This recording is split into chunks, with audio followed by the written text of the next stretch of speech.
पाकिस्तान ने फिर छेड़ा कश्मीर राज्य। यूएनजीए में नवाज शरीफ ने कहा कश्मीर मुद्दे पर नाकाम रहा संयुक्त राष्ट्र। दुनिया के सामने पहली बार खुली पाक की पोल। पीओके में पाकिस्तान आर्मी का जुल्म सितम जारी। परेशान लोगों ने कहा चाहिए पाकिस्तान से आजादी। आरक्षण पर बिहार के बेगूसराय में बोले अमित शाह, कहा बीजेपी है आरक्षण समर्थक। लालू नीतीश फैला रहे हैं भ्रम। बीजेपी पर भड़के लालू यादव। चुनावी सभा में बताया राक्षसी सेना। नीतीश कुमार ने भी केंद्र सरकार पर साधा निशाना। झूठे वादे करने का लगाया आरोप। दिल्ली में केजरी कॉन्क्लेव की निकली हवा। बुलाए गए 6 मुख्यमंत्रियों में से मात्र 3 ही पहुंचे। 3 ने भेजी चिट्ठी। मुंबई लोकल सीरियल ब्लास्ट मामले में 5 को सजाए मौत। मकोका कोर्ट ने 7 दोषियों को दी उम्र कैद। कोर्ट के फैसले पर नहीं खुशी, कहीं गम। महाराष्ट्र में पेट्रोल डीजल समेत कई चीज हुई महंगी। सूखे से निपटने के लिए सरकार ने लगाया नया सरचार्ज। कॉल ड्रॉप्स पर ईटीवी की मुहिम का असर। सरकार हुई सख्त। अब सरकारी भवनों पर लगेंगे टॉवर। मंत्री ने माना रेडिएशन से नहीं है खतरा। उत्तर प्रदेश के काशी में खाकी का दिखा अलग रंग। बार बालाओं संग पुलिस वालों ने लगाए ठुमके। जमकर लुटाए नोट। पंजाब के संगरूर में सिख युवक ने पेश की बहादुरी की मिसाल। पगड़ी खोलकर डूब रहे कई लड़कों को बचाया।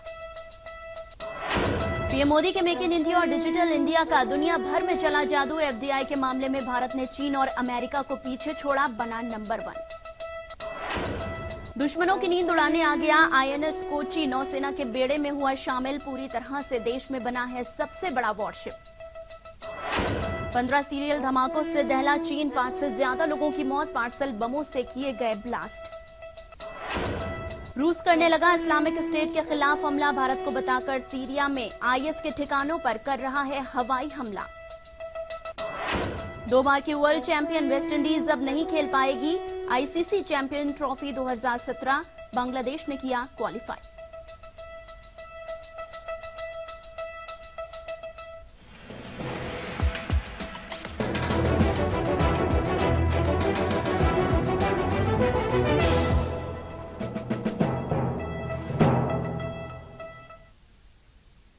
नमस्कार, आप देख रहे हैं फाइनल रिपोर्ट। मैं हूं आपके साथ जहरा शान। बुलेटिन की शुरुआत करते हैं आज की बड़ी खबर से।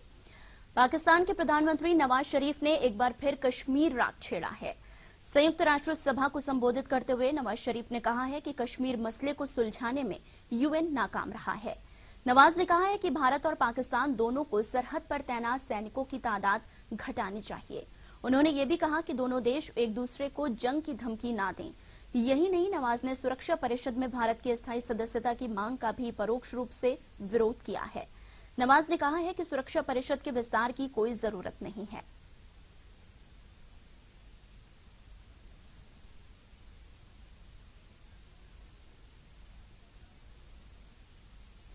बलूचिस्तान के बाद अब पीओके यानी पाक अधिकृत कश्मीर में पाकिस्तान के खिलाफ आवाज तेज होने लगी है। यहां के लोग पाकिस्तान के कब्जे से बाहर निकलने के लिए तड़प रहे हैं।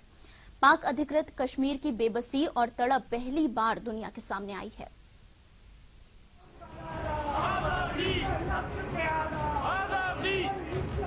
पीओके में नफरत की आग।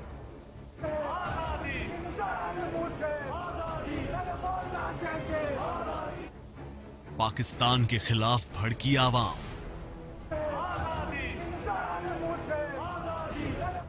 नहीं सहेंगे नाइंसाफी।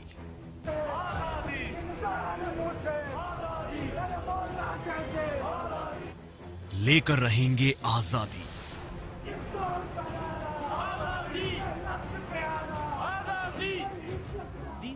पीओके यानी पाक अधिकृत कश्मीर में चारों ओर नफरत की आग धधक रही है।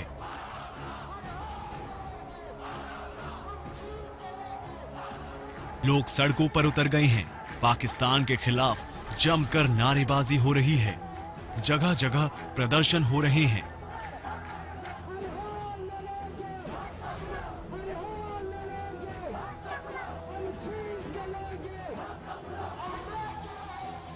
पीओके में आजादी की मांग परवान चढ़ चुकी है। लोग हर हाल में पाकिस्तान से अलग होना चाहते हैं। पाक अधिकृत कश्मीर के लोगों का ये गुस्सा यूं ही नहीं भड़का है। लोग यूं ही नहीं सड़कों पर उतर आए हैं, बल्कि ये लोग पाक आर्मी, ISI और दहशतगर्दों के जुल्मों सितम से आजीज आ चुके हैं।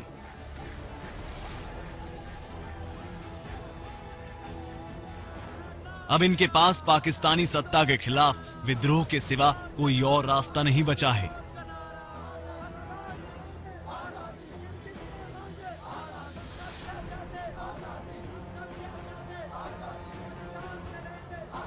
कुछ महीने पहले की बात है, यहाँ पाकिस्तान के एक अफसर ने एक दुकानदार की हत्या सिर्फ इसलिए कर दी कि उसने हफ्ता देने से इनकार कर दिया। ये इनकार भी सिर्फ इसलिए था कि उसके पास उस अफसर को देने के लिए पैसे नहीं थे। इस हत्या के खिलाफ यहाँ के आवाम ने जमकर प्रदर्शन किया।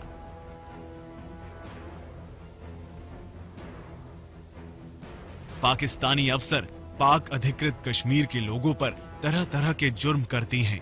युवाओं, बच्चों और बूढ़ों को घर से निकालकर पीटते हैं, महिलाओं के साथ बदसलूकी करते हैं और उनके साथ अमानवीय व्यवहार करते हैं और जवानों को जबरन घर से घसीट कर ले जाते हैं और उन्हें दहशतगर्दी की ट्रेनिंग देते हैं और दहशतगर्दी के लिए भारत भेजते हैं। जो लोग इसके लिए तैयार नहीं होते हैं, उनका अपहरण कर लिया जाता है और उनकी हत्या कर दी जाती है।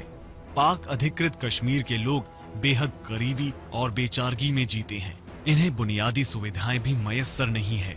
दहशतगर्दों और पाकिस्तानी शासन ने इनके अंदर भारत के खिलाफ नफरत की आग भरने में कोई कोर कसर नहीं छोड़ रखी है। लेकिन रोज रोज अपने ऊपर हो रहे जुल्मों सितम से ये लोग तंग आ चुके हैं। इनका बीता हुआ कल अंधकारमय था, आज बर्बाद हो चुका है और भविष्य भी अंधकारमय ही नजर आ रहा है। फिर ये लोग जिए तो जिए कैसे, किसके लिए, किस आशा और विश्वास में, जब सब कुछ बर्बाद नजर आ रहा है। ये विद्रोह अपने अस्तित्व को बचाए रखने के लिए है। पाकिस्तान बदमाश है, दहशतगर्द है, बदमाश हमारी कश्मीर में आकर दहशतगर्द है, यहाँ की पुलिस है। Bureau report, ETV news. Pakistan अधिकृत कश्मीर में पाकिस्तानी सेना की बर्बरता का वीडियो सामने आने पर भारत ने चिंता जताई है। गृह राज्य मंत्री किरण रिजिजू ने कहा है कि POK को लेकर पाकिस्तान का दोहरा रवैया सामने आ गया है। वहीं विशेषज्ञों का भी मानना है कि वहां के लोग पाकिस्तान के बर्बर रवैये से त्रस्त हो चुके हैं। उसी का ये नतीजा है। पाक अधिकृत कश्मीर में जो पाकिस्तानी फोर्सेस के द्वारा वहां के आम जनताओं के ऊपर जो बर्बरता से कार्य करने का वीडियो सामने में आया है, इससे पाकिस्तान का दोहरे मापदंड का जो चेहरा है वो सामने में आया है। जो हुकूमत है उसने पाकिस्तान ऑक्यूपाइड कश्मीर में इस तरीके से इस कदर जो अत्याचार फैलाया हुआ है, ह्यूमन वैल्यूज को डाउन किया गया है, डेमोक्रेटिक वैल्यूज को डाउन किया गया है कि वहां के लोग अब मांग रहे हैं हिंदुस्तान जैसा वातावरण, हिंदुस्तान जैसी डेमोक्रेटिक एटमॉस्फेयर और वो हिंदुस्तान जैसी value system, democratic value system जो भारत में है। इस बात को लेकर दुनिया में ये खबर अब बिल्कुल फैल गई है कि पाकिस्तान ऑक्यूपाइड कश्मीर में जो पाकिस्तान हुकूमत, आर्मी के द्वारा जो हुकूमत चलाई जा रही है, वो इस कदर और इस बेइंतहा वो अत्याचार पे लगी हुई है। पूरी पाकिस्तान की जनता में हाहाकार मच रहा है। इसके बाद सिवाय कश्मीर मुद्दे के सिवाय उनके पास कोई मुद्दा बचा नहीं है। और ये क्या है कि इससे नवाज शरीफ साहब का एक मजाक बन गया है UNO में जाकर के। इनके पास कुछ बात करने को तो कुछ है नहीं, सिर्फ कश्मीर का मुद्दा उठाते हैं। आगे बढ़ते हैं। मुंबई के मुजरिमों को 9 साल बाद सजा मिली है। 7/11 के मुंबई लोकल ब्लास्ट मामले में मकोका कोर्ट ने दोषियों को सजा सुना दी है। 5 की मौत को आपको बता दें कि 5 को मौत की सजा मिली है तो 7 को उम्र कैद की सजा सुनाई गई है।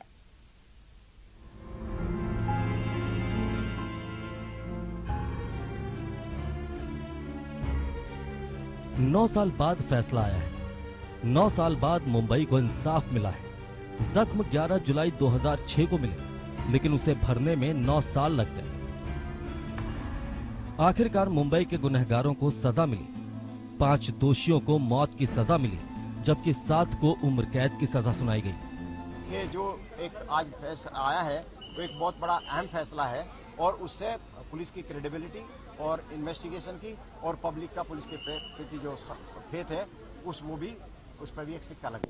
देखिए, मैं जो है हमारी जो न्याय संस्था जो है, जुडिशरी जो है, इन पे मेरे को जो है 100% मेरे को विश्वास है।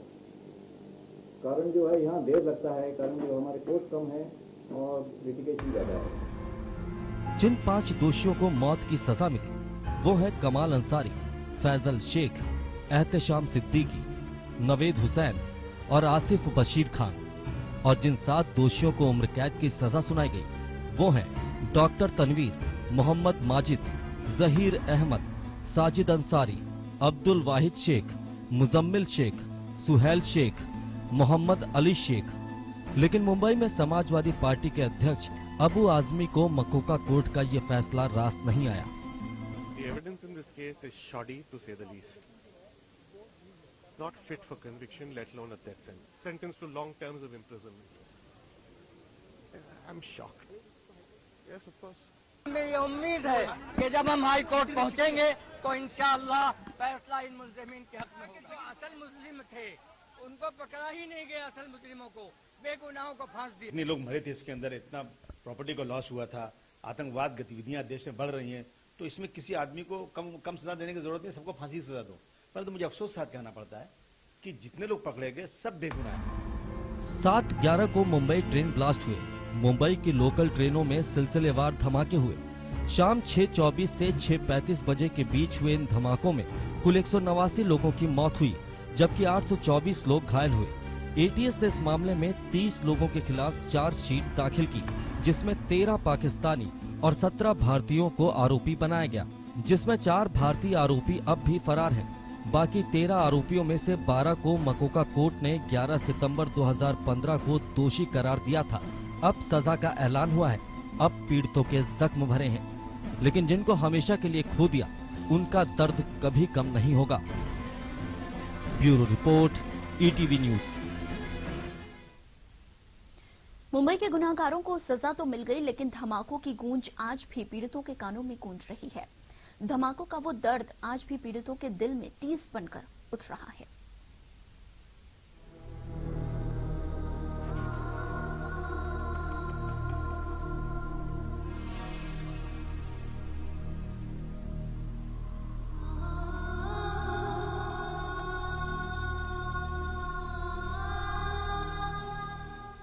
ये मुंबई धमाकों का दर्द है, ये अपनों को खोने का दर्द है, ये कभी ना भरने वाले जख्मों का दर्द, ये मुंबई का दर्द है।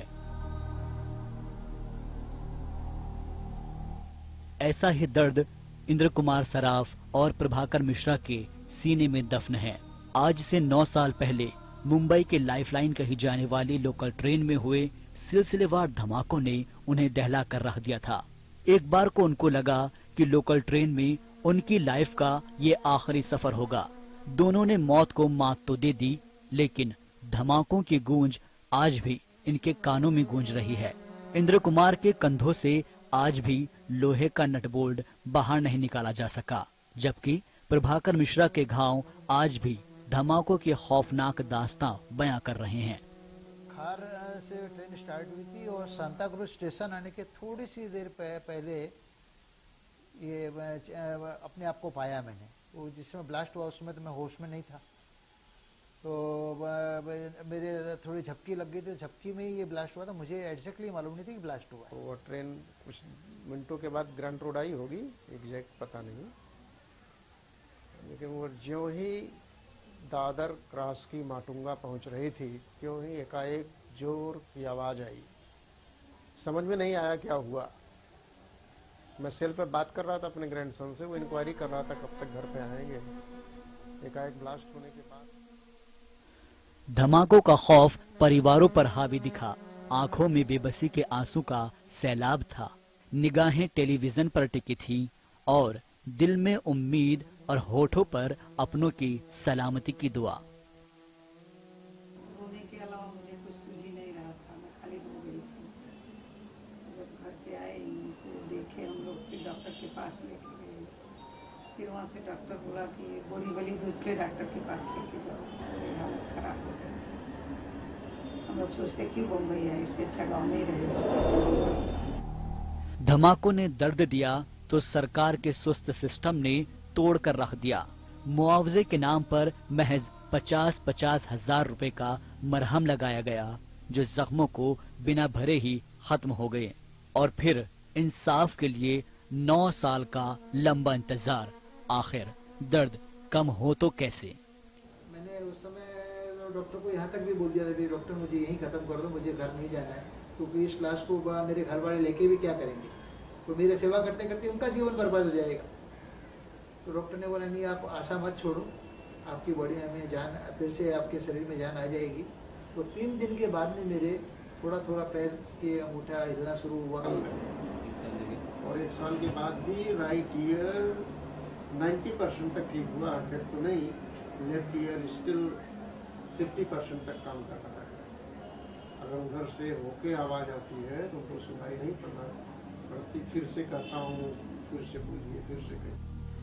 अब 9 साल बाद दरिंदों को सजा मिली है, पीड़ित परिवारों को इंसाफ मिला है, लेकिन अपनों को खोने की कमी कभी पूरी नहीं हो पाएगी।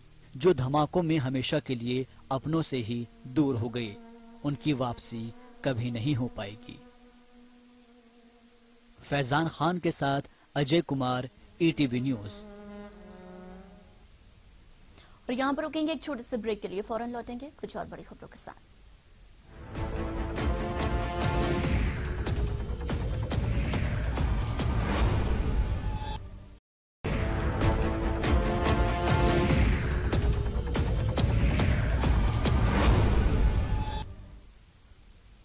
ब्रेक के बाद एक बार फिर से आप सभी का स्वागत है। आगे बढ़ते हैं। बिहार चुनाव में महागठबंधन आरक्षण के मुद्दों को लेकर मतदाताओं को अपने पक्ष में करने की तैयारी में है। वहीं बीजेपी इस मुद्दे को किसी भी तरह से महागठबंधन के लिए तुरूप का पत्ता साबित नहीं होने की जुगत में है। अमित शाह ने भी साफ कर दिया है कि आरक्षण है और रहेगा।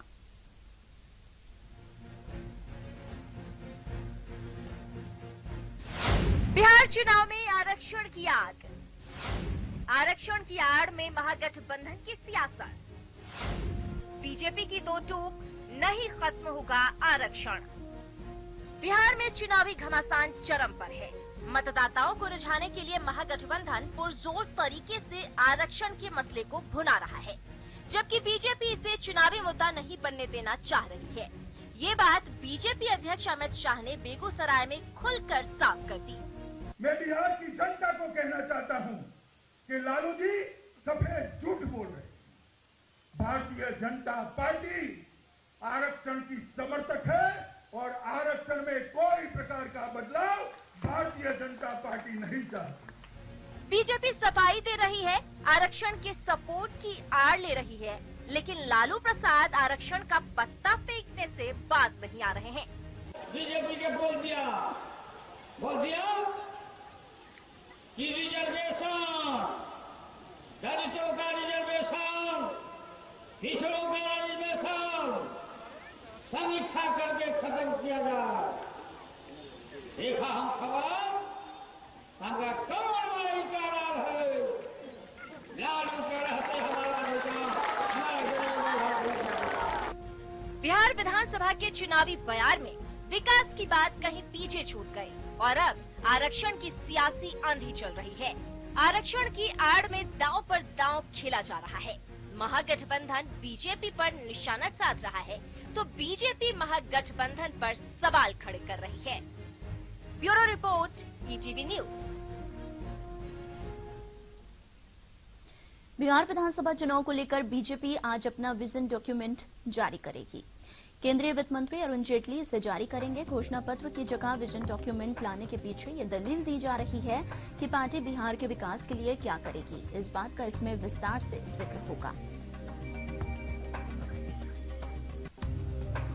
चुनाव बिहार विधानसभा का है, लेकिन बयानबाजी केंद्र की राजनीति को लेकर की जा रही है। नीतीश कुमार ने भागलपुर की रैली में फिर बीजेपी पर हमला बोला है। उन्होंने कहा है कि बिहार का चुनाव देश की दिशा तय करेगा। अब दिल्ली की गद्दी से बीजेपी को विदा करने का माहौल बनने लगा है। चुनाव आचार संहिता के उल्लंघन को लेकर सुशील कुमार मोदी के खिलाफ केस दर्ज हो चुका है। इसके बावजूद उनके तेवर में नरमी नहीं आई है। मुंगेर में चुनावी सभा के दौरान उन्होंने ऐलान किया है कि अगर उनकी सरकार बनती है तो महादलितों को टीवी दिया जाएगा और छात्राओं को स्कूटी।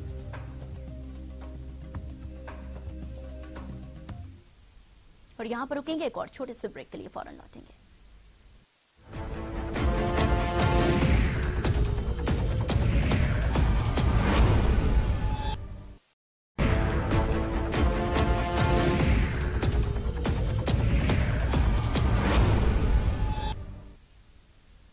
ब्रेक के बाद एक बार फिर से आप सभी का स्वागत है। खबरों में आगे बढ़ते हैं। खराब नेटवर्क अब आपके लिए समस्या नहीं बनेगा। ईटीवी न्यूज ने भी कॉल ड्रॉप के झंझट से मोबाइल उपभोक्ताओं को निजात दिलाने की मुहिम चलाई थी। अब सरकार ने संकेत दिए हैं कि जल्द ही उपभोक्ताओं को इससे छुटकारा मिलने जा रहा है। केंद्रीय दूरसंचार मंत्री रविशंकर प्रसाद ने दावा किया है कि कॉल ड्रॉप की समस्या में लगातार कमी हो रही है और जल्द ही इसमें और कमी आने के हालात बन रहे हैं। 962 have improved. हम लोग के इंटरवेंशन के बाद उन्होंने माना कि इंप्रूव करने की जरूरत है। 16,962 have improved and 17,498 are yet to be improved. तो इसमें वो मॉनिटर कर रहे हैं। Hello hello hello hello hello hello hello hello hello hello hello.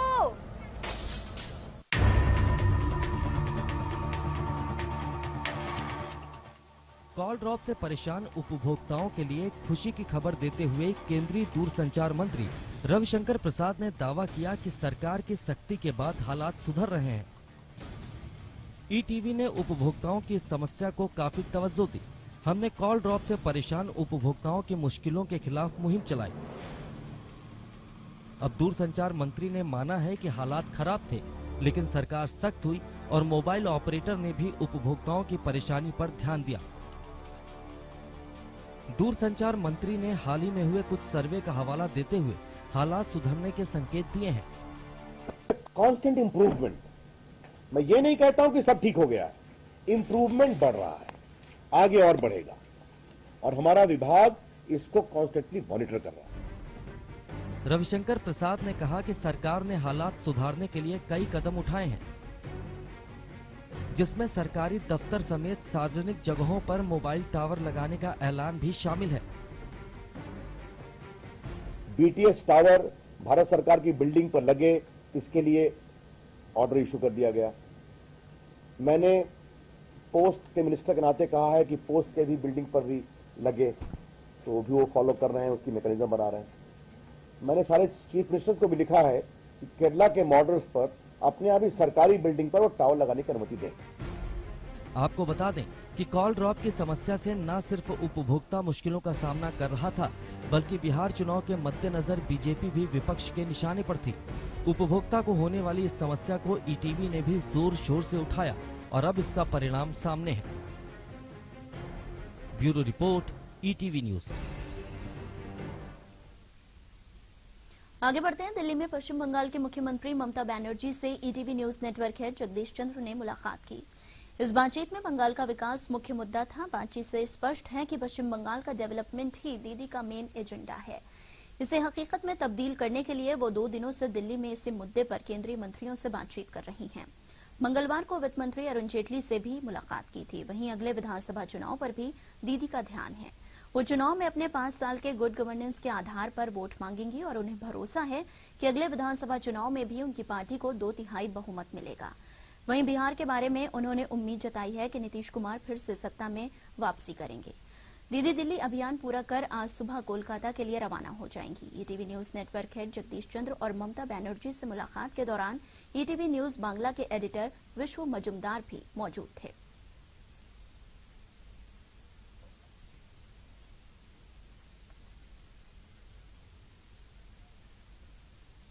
और तिरछी नजर के साथ ही इस बुलेटिन में फिलहाल इतना ही। नमस्कार।